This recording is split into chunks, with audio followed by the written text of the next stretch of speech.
All right, welcome back, everyone. For this next session, we have a pair of colleagues from MongoDB.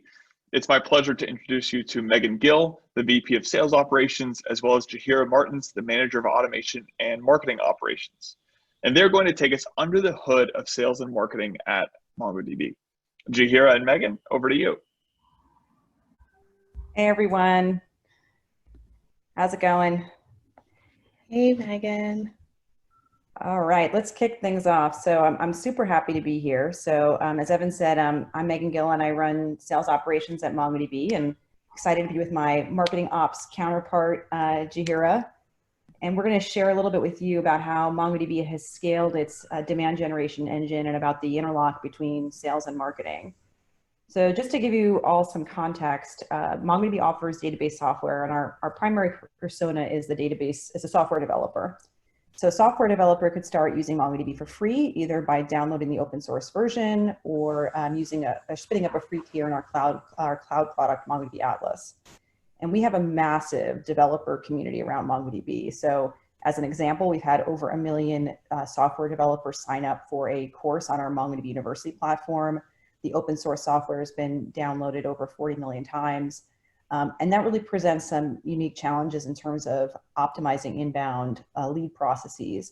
So hopefully for those of you in the audience, this will be an opportunity to think about marketing when you get to that kind of scale.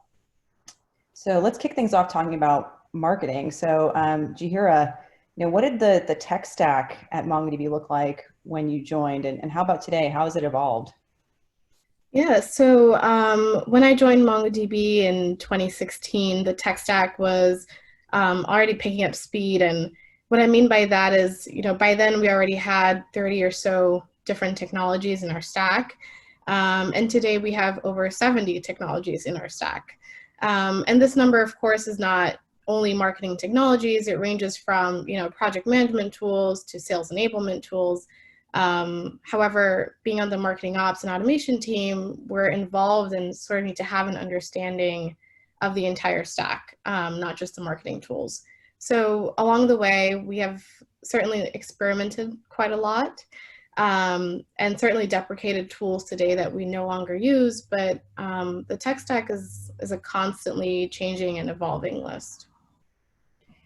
So interestingly, we already have a question from someone in the audience, which is a topic that you and I talked about as we were preparing for this, which is, your core marketing automation platform. So would you recommend someone start using Eloqua? Oh, that's a good question. I think that for a startup, Eloqua is more so an enterprise tool. I would recommend starting with something along the lines of a HubSpot, Marketo even. And then as your team scales and you sort of need more customized solutions, then I would recommend going into a larger platform like Eloqua. And that's basically the journey that we took at MongoDB. So around the time you joined Jahira, we moved from Marketo to Eloqua, and that was largely because we'd gotten to a point where Marketo was really creaking in terms of the amount of data and the number of contacts that we had. But I think as you kind of pointed out, it is a real enterprise tool that requires specialized skills in order to run and take advantage of all the sophisticated features. Absolutely. So thinking about, being a startup in those earlier days, like what do you think are the most important foundational technology building blocks that you need to have in place as you're thinking about scaling a marketing team? Yeah, I think the core to any successful marketing stack is the combination of, your CRM, so your Salesforce in this instance for us, a marketing automation tool, so it could be HubSpot, Marketo, Eloqua, depending on where you are, and then supplementing those two with a data enrichment tool like Clearbit, for example. And I think, once you've established your foundation for your stack, it's really time to start thinking about what's most important for you to track. And not just today, but in the long run. And that's very hard to do, I think, early on. And I think, we have this blind spot, and it can easily be avoided when we remember that we can't always go back and retrack something. And yet, depending on your persona, there needs to be a fine balance between requesting too much information upfront and just not having enough. And, I will say this, and I think, Megan, you can attest to this, it's a constant conversation between marketing and sales, figuring out how much data we can ask our developers and sales not having enough to work with. And so I think that data enrichment tool really plays a part in here and sort of bridging that gap when you're having those conversations. And you mentioned Clearbit. So what kind of data are you able to collect from Clearbit? And then how do you use that data to build better marketing programs? Yeah, so, most of the data that we're gathering is really around the lead's company information, and sort of, brings up a small limitation there. But if we're able to acquire a lead's, work email, for example, we're able to get information that we're not necessarily capturing in the form. So company size, for example, as well as any sort of additional demographic, firmographic data points that we might need to sort of curate our demand gen program, and supplement that with any sort of like UTM tracking that we do. It really gives us the ability to sort of give our leads a more tailored approach, both on the demand gen side and just even how sales approaches them. And speaking of tracking, so, and you kind of touched on it a little bit already, but, what are the most important data points to start tracking, in your opinion, in order to be able to start measuring the impact of marketing or to customize your campaigns? Yeah, so I think there are certainly many important things to track, and I think the list would be quite long. But to start off, I think it's important to track campaign engagement for sure. So here I'm referring to that first touch and last touch campaigns, but it's also important to track the lead source, right? And these two really go hand in hand. So understanding where our leads are coming from and then supplementing this with some sort of UTM tracking to really get a more accurate picture of the types of campaigns, the mediums that our audience is engaging with. And I think that being able to track these three major data points to start off with really enables us to create a more tailored DG program while giving insights into what pushes a lead over that MQL threshold that we've established. That's a good segue into to lead scoring. So I know we've made many iterations between marketing ops and sales ops around lead scoring. So maybe you can tell us how we're scoring leads today and how that's been an iterative process over time. Yeah, definitely. So looking back to our lead scoring models, we started off with in-product models, really, right? So initially we had Marketo lead scoring, followed by Eloqua lead scoring, and then we got to a point where we had a combination of Eloqua and Lattice sort of complementing each other within that model. I think each model gave us greater insight into our leads, their demographics, their website activity, but we were truly missing more of the in-product activity, which is sort of where we've gone to now.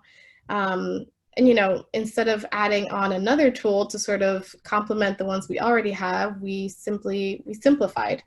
And today we're using MedKudu, which is a great tool to build out our lead scoring model. And I can dive a little bit more into what that looks like. Today our lead scores are comprised of three key components.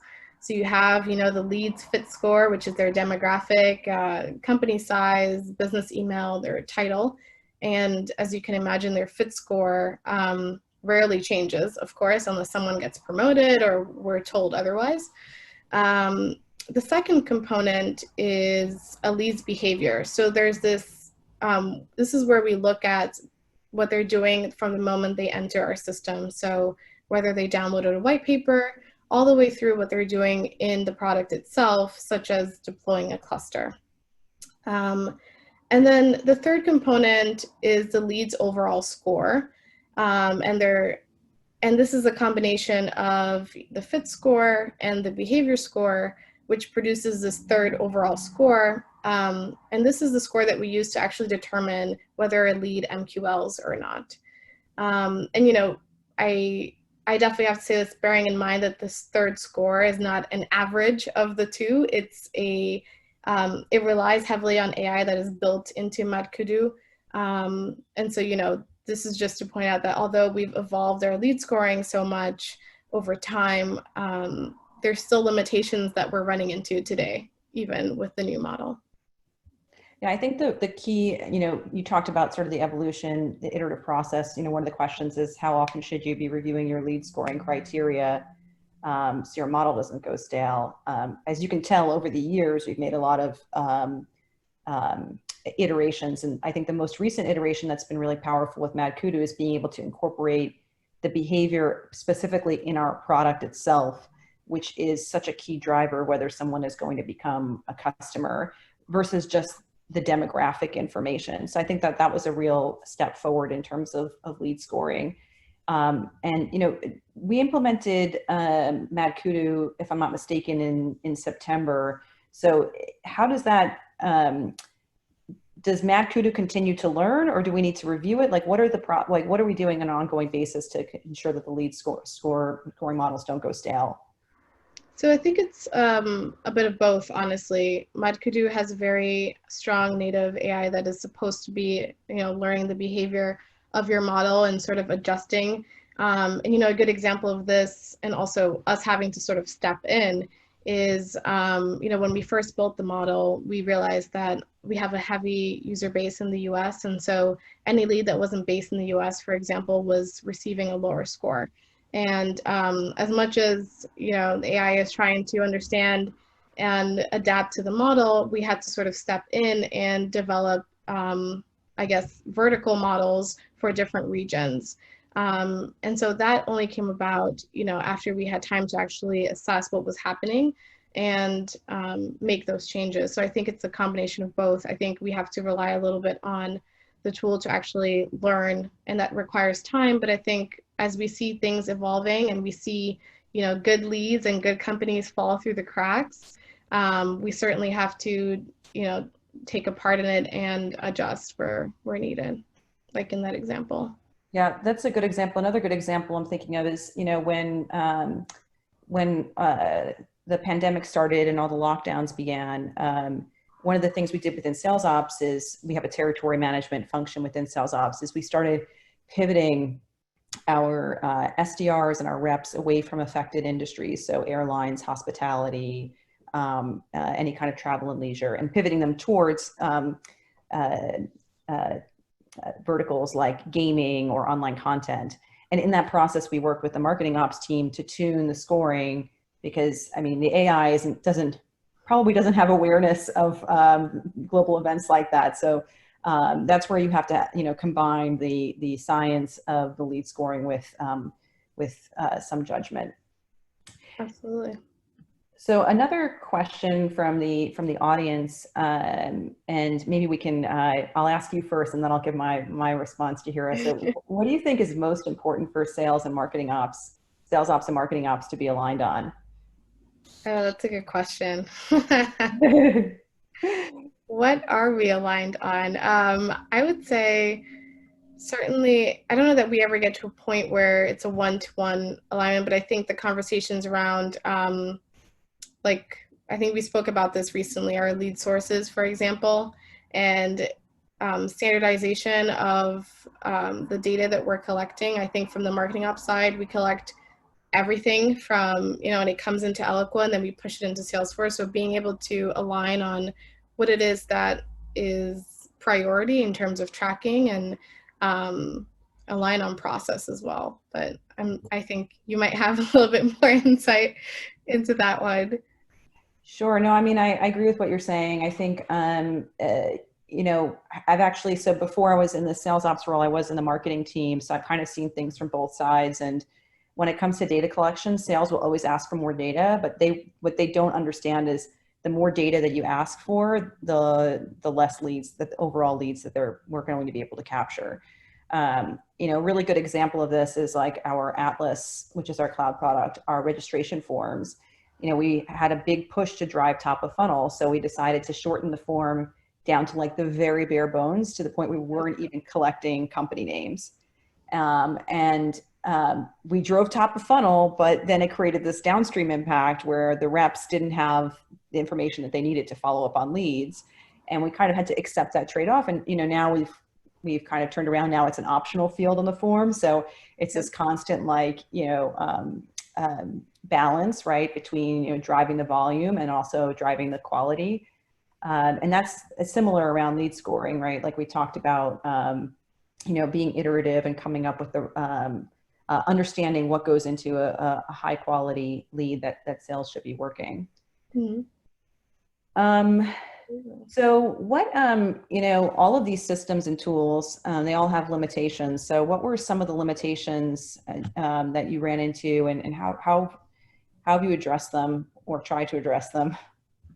Yeah, it's always definitely tried to address them. I think that understanding that all tools have limitations, of course, but I think of it two ways. I think that those limitations can sometimes be an opportunity to either influence the product itself or, build something custom depending on what stage your team and your company is at. But running with that knowledge, I can certainly think of an example to share with you. When it comes to our data enrichment tools, for example, a lot of the data we want to collect is tied to a lead's company, as I was saying before. Now this becomes increasingly difficult when a lead uses a personal email address, for example, as opposed to using their company email. And, that was a major limitation for us because it impacts not only the data we're able to collect, but it impacts everything downstream, all the way down to how likely a sales rep is to talk to you as lead. And so, the only way to overcome this limitation right now is to give this lead a lower fit score. And this is the adjustment that we've had to make while still allowing their behavior and their likelihood to buy to remain sort of intact and dynamic as intended. So we're trying to balance those two things out because of the limitation of this tool. And so I think, this shows limitations not only of Clear, but also of Mad Kudu, where we really do rely on some constants there. When looking back to when we were adding tools to our stack, much earlier in the MongoDB life, we mostly acquired tools to solve sort of like one-off problems. So if sales couldn't see digital activity, for example, we got Visible, which solved for the digital aspect, but not the attribution that needed to come beyond that. So then, we got Full Circle Insights, for example, and to give us the ability to develop a more robust attribution model. Both tools had their sets of limitations, but I think the true limitation here is that we should have been looking for a more holistic approach to solving these two issues with one tool instead of adding on to our tech stack. So that's definitely a lesson that, we're still learning, I'm sure. Yeah, I think it's the same in the sales ops org. We have so many tools right now. We're very, very tool happy. And I think we're kind of coming full circle, or we're like, okay, now we need to think about where can we sort of consolidate and simplify, because when you have something like 60 or 70 tools, it can be really overwhelming for the sales reps to understand, where to go to get certain pieces of information. So if you could go back in time, and maybe you go back in time, what would you change about MongoDB's demand generations programs or the technology infrastructure that would have made your life a little bit easier now? I think, at MongoDB, at some point we had over 75 or so different nurture tracks in our system, all highly specialized and dedicated to their personas and verticals, etc. However, the maintenance on such a large nurture system is almost impossible. And it comes along with a high level of, email fatigue to our leads. And so today we've cut down more than 90% of those tracks. So we really have come full circle, and, we're still able to deliver highly personalized and quality content with the focus on our most important personas. So in this case, I think looking back, less truly is more. I know we say that often, but it really is in this case. And it certainly would have been easier to know ahead of time, but it's all part of the startup experience, in my opinion. How did you, and I have to say, when I was in marketing, I was part of creating those 60 or 70 nurture tracks. So I contributed to that overwhelming number of programs. But how did you, when you did this project, which I understand was called Project Condo? That's correct, yeah. How did you decide, what to sort of narrow it down to, or how to focus it? Did you focus it on persona, on industry and activity? Like, what did you narrow down to? Yeah, so I think we initially started by looking at email fatigue was the main driving factor as to why we started off this project, and sort of looking at, how much are we engaging with people and where are people really dropping off. And I think the bulk of our research started there. So a lot of the things that we deprecated were simply tracks that we were not seeing any traction, any activity. And so that brings us back to making sure that you're tracking those last touch and those, interesting moments in between a lead's journey. And so that's sort of where we started. And then going off of that, we started to narrow down the personas that were actually converting the best. I think, at the beginning, we wanted to be highly targeted with everyone. And so we developed, 5, 6 different personas. And I think through this project, it gave us the opportunity to really realize who should we be talking to in the first place. And so that helped us narrow things down even more. And then it really came down to the experience that we wanted to build for our leads. And that sort of brought us down to onboarding. And so now a lot of our nurture system is heavily focused on onboarding of our different products. And it just creates, I think, more, long-lasting relationships with our leads, but also gives us better insight into and data actually that we can give to sales on upsells and things like that. So yeah, it was a big overhaul, and I think it was a much needed for sure. Great. So should we segue a little bit into the sales side of the sales, marketing and sales handoffs? Yeah, absolutely. So actually, I wanted to ask you, Megan, if we can dive a little bit into how our leads handed off to sales today.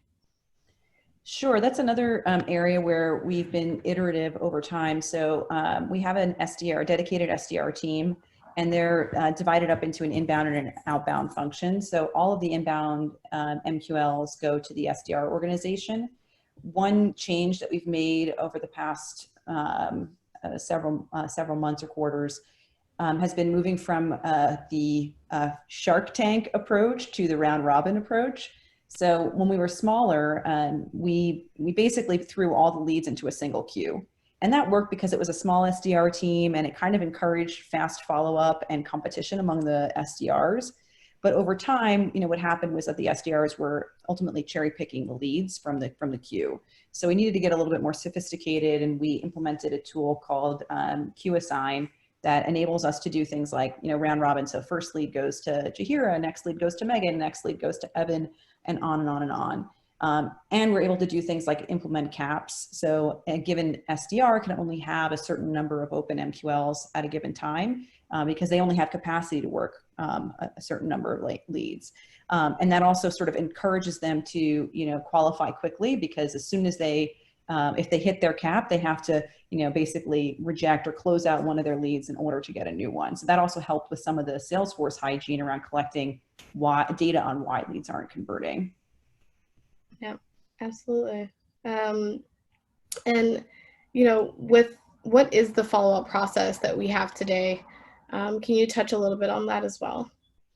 Sure, and that's another area where we're always working to optimize. So we do use a tool called Outreach. I'm sure most everyone is familiar with, to follow up with MQLs. So typically we start with a phone call, and then the SDR drops them into an outreach sequence, which is a mix of emails and emails, phone calls, and social connections. So adding someone on LinkedIn or sending them a message on social media. The key is always with any MQL follow-up process is speed to lead.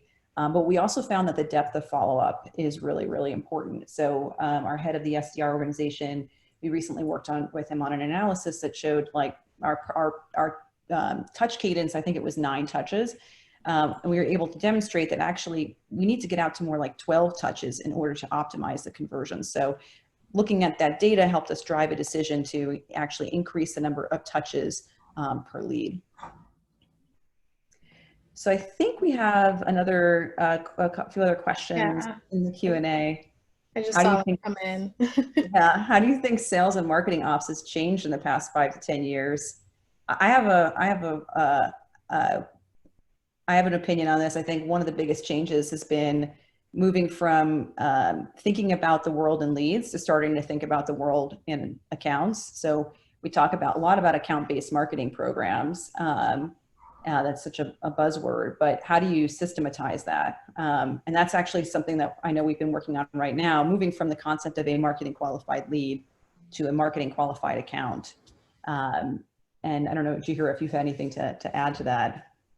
Yeah, I mean, I've definitely been in those conversations, and I agree. I think, from the marketing ops side, you start to see sort of the implications of moving to an account-based model, and the work that we're going to have to do around changing not only lead scoring, we have to have an account scoring model as well.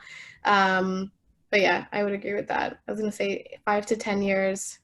I only know about 5, so. Well, I've been at MongoDB for 10 years, so I've got the 10-year question. But I definitely see I feel like the marketing programs have shifted to ABM, but some of the marketing systems are lagging in many ways. And when I think about MQLs, many of our reps see MQLs as really like a smoke signal, right? As in when there's smoke, there's fire. So they're looking at MQLs as like, hey, there's engagement in this account, particularly at a company like MongoDB where we're engaging largely with individual software developers. So the MQL who's signing up for Atlas, the person signing up for Atlas may not necessarily be the decision maker. And we're trying to get the reps to then pillar up from that, individual contributor to find a decision maker and talk to them about a commercial relationship. So this concept of ABM and thinking about MQLs less is about converting the individual lead, but more about thinking about them being an indicator of a good account. Yeah. Question for you, Jahira. Can you customize the marketing automation suite per your needs? That's an interesting question. I guess in terms of the marketing automation suite, I would have a follow-up question.